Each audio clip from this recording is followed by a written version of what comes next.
Oke, salam matematik cuy, semangku ya. Kali ini tadi kan udah dibahas di video sebelumnya terkait aljabar fungsi. Nah, sekarang kita berfokus pada fungsi komposisi. Apa sih yang dimaksud dengan fungsi komposisi? Nah, jadi fungsi komposisi itu misalkan begini. Jadi ada fungsi dipetakan fungsi lagi gitu. Nah, misal saya punya nilai himpunan di fungsi himpunan di A, B, sama C misalkan. Pertama, saya punya nilai anggota itu 2. Fungsinya itu pertama, yang ini, itu X plus 2. Fungsi pertama nih. Nah, fungsi pertama X plus 2. Berarti nilai 2 saya masukin ke fungsi, kan jadinya 2 tambah 2. Itu sama aja berarti 4 di sini. Nah, terus dari nilai ini dipetakan lagi. Misal ini G, berarti ini karena 4, berarti G4 atau GX-nya itu misalkan X min 1 misal.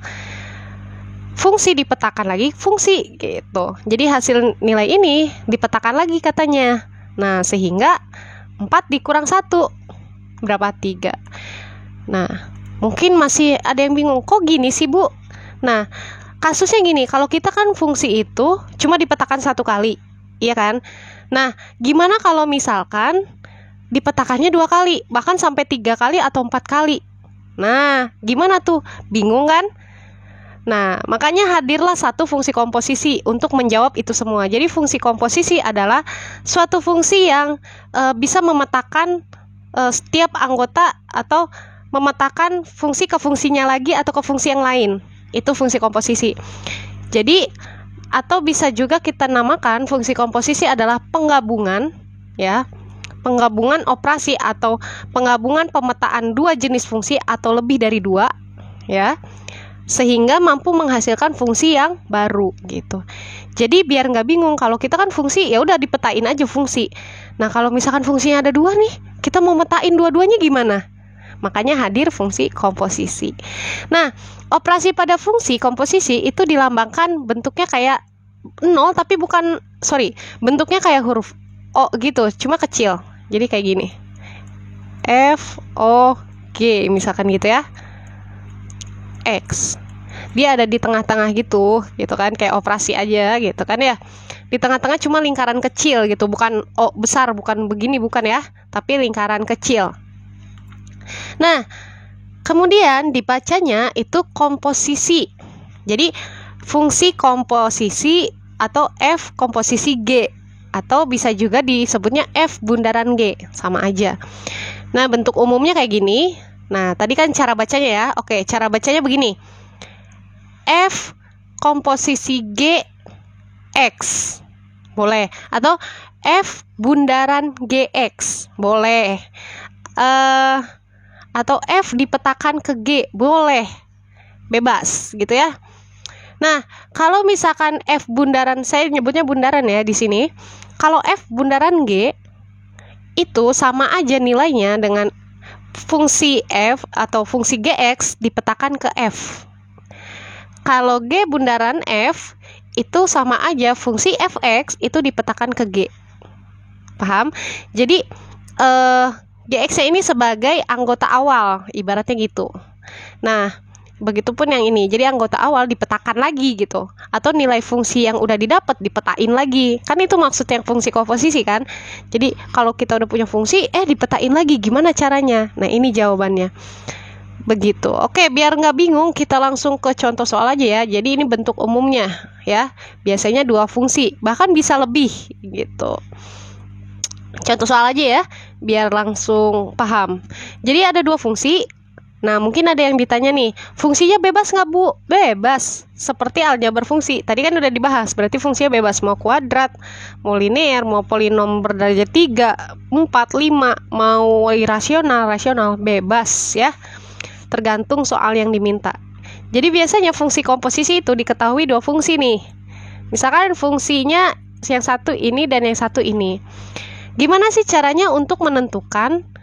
Yang pertama, fungsi atau f bundaran g-nya sekarang yang ditanya. Lalu yang kedua g bundaran f, yang ketiga f bundaran g tapi x-nya nih sekarang kita lihat nilainya 1. Nah, biar nggak bingung, kita langsung ke jawaban yang pertama ya, yang A. Nah, yang A ini tadi kan FOGX ya, f bundaran gx gitu kan. Itu sama aja FGX kan? Ya.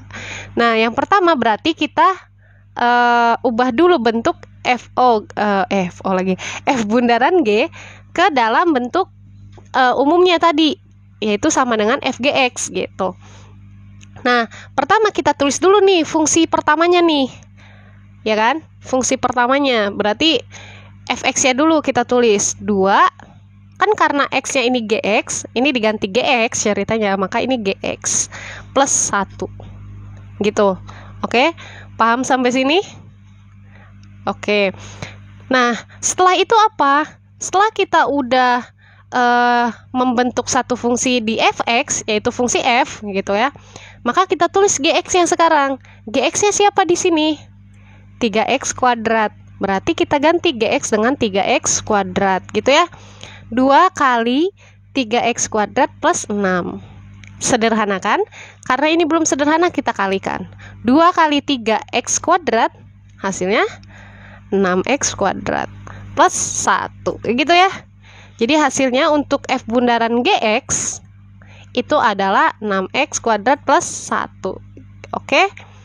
Masih gampang ya? Sekarang bagian B-nya. Berarti yang ditanya G bundaran F. Nah, G bundaran F bentuk umumnya tadi itu kita ubah ke dalam GFX. Nah, hal pertama yang harus kita lakukan, kita tulis dulu fungsi G-nya. G-nya tadi kan kalau GX itu kan 3x kuadrat, ya kan? 3GX itu 3x kuadrat. Sekarang saya tanya, kalau GFX berarti ini jadinya bukan x dong, jadi fx kan? Berarti jadinya nanti G F X kuadrat. Itu maksudnya ya. Nah, begini maksud saya, dari tadi saya ngejelasin. Saya lupa ngejelasin di awal ya. Gitu. Jadi GX-nya tadi kan ini kita ubah ke FX nih X-nya gitu. Makanya jadinya GFX kuadrat. Gitu maksudnya ya. Oke, setelah kita udah nulis G-nya, fungsi G-nya, tinggal menentukan fx-nya ini gitu.